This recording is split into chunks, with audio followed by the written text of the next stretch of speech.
గడిచిన 25-30 ఏళ్ళుగా తెలుగు జనాలు ఒక్కటే సినిమా చూస్తున్నారు, ఆర్ఆర్ఆర్ సినిమా. అదేంటి, అది రిలీజ్ అయ్యి 3 ఏళ్ళు కూడా కావటం లేదు కదా, మరి 30 ఏళ్ళు అంటున్నానేంటి అనుకుంటున్నారా? నేను చెప్పేది సినిమా త్రిబుల్ గురించి కాదు, పొలిటికల్ త్రిబుల్ గురించి. ఇప్పుడు మన రాజకీయాలు ఎలా తయారయ్యాయంటే, కొత్త జనరేషన్ ఎవరినైనా పిలిచి, అరే మీకు తెలిసిన గొప్ప తెలుగు వ్యక్తి పేరు చెప్పండిరా అంటే వాళ్ళు 3 ఆర్ల గురించి మాత్రం ఖచ్చితంగా చెప్తారు. అవి NTR, doctor YSR, VMR. Telangana వాళ్ళైతే ఇంకో 6 కూడా కలిపి కేసీఆర్ పేరు కూడా చెప్పొచ్చు. తెలుగు నేల మీద వీళ్ళు కాకుండా ఇంకో గొప్ప వ్యక్తే పుట్టనట్టు ఎక్కడ చూసినా వీళ్ళని గురించే పొగడ్తలు, వీళ్ళ విగ్రహాలే. ఎన్టీఆర్, వైఎస్ఆర్, విఎంఆర్ వీళ్ళు గొప్పవాళ్లే, మేము కాదనడం లేదు. చాలామంది జీవితాల మీద చెరిగిపోలేని ముద్ర వేసిన వాళ్లే, దాంట్లో అనుమానమే లేదు. వీళ్ళని ఎవరన్నా తక్కువ చేసి మాట్లాడితే అలా మాట్లాడిన వాళ్ళ అవగాహన రాహిత్యమే తప్ప ఇంకోటి కాదు. కాకపోతే వీళ్ళు కాకుండా తమ తమ రంగాల్లో గొప్ప పనులు చేసిన వేరే తెలుగు వ్యక్తులే లేరా? చాలామంది ఉన్నారు. మరి వాళ్ళ గురించి మనకెందుకు తెలియడం లేదు? ఎందుకంటే వాళ్ళ పేర్లు వాడితే ఓట్లు రావు కాబట్టి. ఆ విధంగా చరిత్రలో కనుమరుగైన ఎన్టీఆర్ని, డాక్టర్ వైఎస్ఆర్ని, విఎంఆర్ని వెలుగులోకి తీసుకొని రావడమే ఈ వీడియో యొక్క ఉద్దేశం. మీ అరుణ్, కుతూహలశాల నుండి. ముందుగా ఎన్టీఆర్తో మొదలు పెడదాం. ఇక్కడ ఎన్టీఆర్ అంటే నందమూరి తారక రామారావు కాదు, నార్ల తాతారావు. ఈయన పేరు గొప్పతనం తెలిసిన వాళ్ళని చేతి వేళ్ల మీద లెక్క పెట్టవచ్చు. ఆంధ్రప్రదేశ్ విద్యుత్ రంగాన్ని ఒక మలుపు తిప్పిన మహామనిషి. 1974 నుండి 1988 దాకా 14 సంవత్సరాలు ఆంధ్రప్రదేశ్ విద్యుత్ బోర్డు చైర్మన్గా ఉండి ఉమ్మడి రాష్ట్ర విద్యుత్ ఉత్పత్తిని 5 రెట్లు, మళ్ళీ చెప్తున్నాను 5 రెట్లు పెరగడానికి కారణమైన వ్యక్తి. ఈరోజు మనందరం గర్వంగా చెప్పుకునే నాగార్జున సాగర్, శ్రీశైలం, దిగువ సీలేరు లాంటి జల విద్యుత్ సంస్థలు, విజయవాడ థర్మల్ విద్యుత్ ప్లాంటు, వీటన్నిటికీ పురుడు పోసింది ఈ మహానుభావుడే. మన రాష్ట్రమే కాదు, మధ్యప్రదేశ్ విద్యుత్ బోర్డుని ఏకంగా 0 నుండి మొదలుపెట్టి ఒక గొప్ప సంస్థగా తీర్చిదిద్దారు. అలాగే మన దేశమే కాదు, ఈ మధ్య తెగ గొడవలవుతున్న బంగ్లాదేశ్లో కూడా కొన్ని జల విద్యుత్ కేంద్రాలు డిజైన్ చేసింది ఈయనే. ఈరోజు మనం చెప్పుకునే ఏపీ సిపిడిసిఎల్లు, ఏపీ ఈపీడీసీఎల్లు, ఏపీ ఎస్పీడీసీఎల్లు లాంటి సంస్థలు ఈయన నాటిన విత్తనాల నుండి వచ్చిన మొక్కలే. అంతెందుకు, ఈ రోజుకి కూడా ఇండియాలో థర్మల్ పవర్ ప్లాంట్ డిజైన్ చేయాలంటే ఈయన తయారు చేసిన మోడల్లోనే వాడతారు. అంత టాలెంటెడ్, ప్రతిభాశీలీన. మరి ఇలాంటి ఆయన్ని మర్చిపోతే ఎలాగా? గడిచిన 25 ఏళ్లలో ఏ రోజన్నా, ఏ ప్రభుత్వం అన్నా ఈయన గొప్పతనం గురించి ముందు తరాలకు తెలియజెప్పే ప్రయత్నం ఏమన్నా చేసిందా? లేదనే చెప్పాలి. అందుకే మా ఈ చిన్న ప్రయత్నం. ఎనీవే, ఈయన గొప్పతనాన్ని ఒక చిన్న సంఘటనతో ముగిస్తా. శ్రీశైలం క్రస్ట్ గేట్లు నిర్మించాల్సి వచ్చినప్పుడు అవి ప్రపంచంలోనే అతి పెద్దవి. వాటి ఇన్స్టాల్ చేయాలంటే కనీసం 1.5 సంవత్సరాలు పడుతుందని ఇంజనీర్లు అంచనా వేస్తే ఈయన ఆ పనిని కేవలం 4.5 నెలల్లో అవగొట్టారు. ఏడాది ప్రాజెక్టుకి 5 ఏళ్ళు తీసుకునే ఈ కాలంలో అంచనా టైంలో కేవలం 0.5%లోనే ఒక పెద్ద పనిని అవగొట్టడం ఎంత గొప్ప విషయం. కాబట్టి సినిమాల్లోని ఎన్టీఆర్నే కాకుండా ఆ సినిమా చూడడానికి అవసరమయ్యే అతి ముఖ్యమైన కరెంటుని మనకు అందించిన ఈ ఎన్టీఆర్, నార్ల తాతారావు గారి గురించి కూడా తెలుసుకోవడం మన కర్తవ్యమే, అవునా కాదా? ఇక డాక్టర్ వైఎస్ఆర్ దగ్గరికి వద్దాం. ఇక్కడ వైఎస్ఆర్ అంటే వైఎస్ రాజశేఖర రెడ్డి కాదు, యల్లాప్రగడ సుబ్బారావు. ఒక 10 మంది మనుషులు జీవితంలో పడిన కష్టాలన్నింటినీ కలిపితే ఎంత అవుతాయో ఈయన పడిన కష్టాలు అంతకంటే పెద్దవి. ఈయనకి ఊహ రాగానే తండ్రి చనిపోయారు.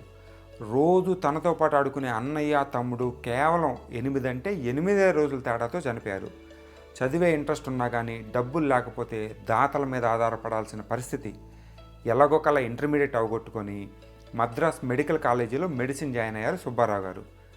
ఆ సమయంలో గాంధీ గారు స్వదేశీ ఉద్యమానికి పిలిపిస్తే దానికి ఆకర్షితుడయ్యి సర్జరీ చేసే సమయంలో ఖాదీ బట్టలు వాడటం మొదలుపెట్టారు.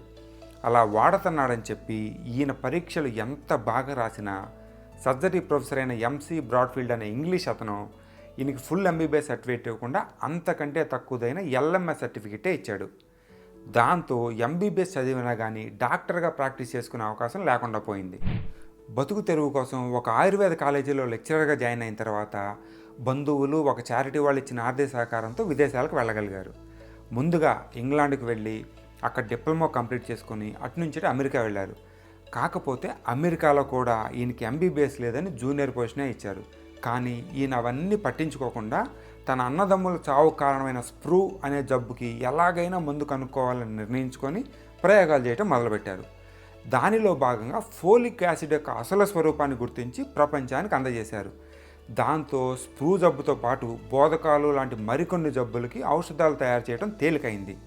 దీంతో పాటు మన శరీరం శక్తిని ఎలా తయారు చేసుకుంటుంది అనే విషయం మీద పరిశోధనలు చేసి ప్రపంచానికి అనేక కొత్త విషయాలు వివరించారు సుబ్బారావు గారు. ఇంత చేసినా అక్కడ ఉన్న వాళ్ళు ఆయనకి తగిన గుర్తింపు ఇవ్వకుండా లెడర్లీ అనే ప్లేస్కి ట్రాన్స్ఫర్ చేస్తే అక్కడ కూడా ఆయన ప్రయోగాలు చేస్తూనే ఉన్నారు, కొత్తవి కనిపెడతానే ఉన్నారు. కాకపోతే ఈయన మీద ఉన్న అసూయ ద్వేషం కారణంగా సైరస్ ఫిస్కే అనే కొలీగు ఈయన కనిపెట్టిన చాలా విషయాలని దాచేసి నాశనం చేశాడు. పని ఒత్తిడిలో పడి ఈయన కూడా పట్టించుకోకపోయేసరికి అవి ప్రపంచానికి చేరలేదు. ఈయన కనిపెట్టిన వాటినే కొన్నాళ్ళకి తిరిగి వేరే వాళ్ళు మళ్ళా కనిపెట్టాల్సిన పరిస్థితి వచ్చింది. ఇలా ఇంకా ఎన్నో కనిపెట్టే అవకాశం ఉన్నా కూడా కేవలం 53 ఏళ్ల చిన్న వయసులోనే కార్డియాక్ అరెస్ట్తో చనిపోయారు యల్లాప్రగడ సుబ్బారావు గారు. ఈయన గురించి డాక్టర్ డోరాన్ కే అని ఆయన ఏమన్నారో ఆయన మాటల్లోనే. మీకు యల్లాప్రగడ సుబ్బారావు గురించి తెలియకపోవచ్చు, కానీ ఈరోజు మీరు ఆరోగ్యంగా ప్రాణంతో ఉన్నారంటే ఆయన ఉండబట్టే. మీరు ఇంకొంతకాలం ఎక్కువ బతికినా ఆయన చేసిన కృషి వల్లనే అని. వైద్యశాస్త్రం మీద ఇన్ని పరిశోధనలు చేసిన ఇంకో తెలుగు వ్యక్తి ఎవ్వరూ లేరు. అట్లాంటి తెలుగు వ్యక్తి మీద, సుబ్బారావు గారి పేరు మీద ఒక్క వైద్య కళాశాలన్నా మన రాష్ట్రంలో ఉందా? ఉంటే ఎంత బాగుంటుంది. ఇక ఫైనల్గా విఎంఆర్ అంటే వంగవీటి మోహన్ రంగా కాదు, విక్టరీ మధుసూదన్ రావు అనబడే వి మధుసూదన్ రావు గారు. ఇందాక చెప్పిన ఇద్దరిలో ఒకళ్ళు ఇంజనీరింగ్ రంగంలో, మరొకళ్ళు వైద్య రంగంలో తమదైన ముద్ర వేస్తే ఈయన కళారంగంలో ముందుకెళ్లారు. ఒక సినిమాని 3-4 ఏళ్ళు డైరెక్ట్ చేసే ఈ కాలంలో ఈయన సుమారు 70 సినిమాలకు డైరెక్షన్ చేశారంటే మీరు నమ్మగలరా? 1965లోనే ఈయన తీసిన అంతస్తులు సినిమాకి నేషనల్ అవార్డు కూడా గెలుచుకున్నారు.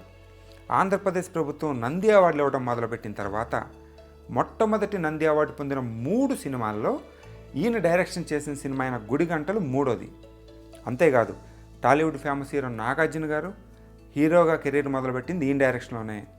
1957 నుండి 1997 దాకా 40 సంవత్సరాలు సినిమా రంగానికి తన సేవలు అందించిన ఈయన పేరు మీద ఈరోజు ఒక్క అవార్డు అని ఉందా? అసలు అంతెందుకు, ఈ తరంలో ఈయన పేరు ఎవరికన్నా తెలుసా? తెలీదుగా. అందుకే ఈ వీడియోని మీ ముందుకు తెస్తున్నాం. తమ రాజకీయ ప్రయోజనాల కోసం కేవలం కొంతమందినే పైకెత్తి అసలు తెలుగు సమాజంలో మేధావులే కరువు అన్నట్టు ప్రవర్తించే ఈ రాజకీయ నాయకులు ఏం చేయాలి? వాళ్ళని మనం ఏం చేయలేం. కాబట్టి మనమే గొప్ప వాళ్ళని గుర్తించి ముందు తరాలకు వాళ్ళ లెగసీని అందించాలి. అందుకని మీరు ఈ వీడియోని షేర్ చేయండి. రాష్ట్రంలో 100 కొలది విగ్రహాలు ఉన్న 3 మహానుభావులే కాకుండా ఈ తెలుగు గడ్డ మీద ఇంకా చాలామంది గొప్పవాళ్ళు పుట్టారు అన్న సందేశాన్ని ప్రపంచానికి అందిద్దాం. ఒప్పుకుంటారుగా?